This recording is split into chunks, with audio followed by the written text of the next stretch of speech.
This video is for those people who are looking to know what not to focus on your e-commerce brand and what to focus on your e-commerce brand to grow your brand. The first thing is that rather than focusing on the campaign structures, the ad copies, the ad types, the targeting, the audiences, rather than focusing on these technical dimensions, focus on improving your brand's dimensions, focus on improving your lifestyle images, focus on improving your product SEO, product description, storytelling, focus on your feed optimization, your Google shop.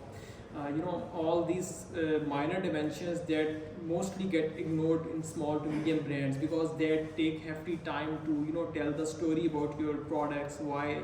when your product types actually have 700 character limits and mostly people ignore it. So if you want to grow your e-commerce brand with the proper practices, focus on your website CRO and actual dimensions that can give a good user experience to the end users.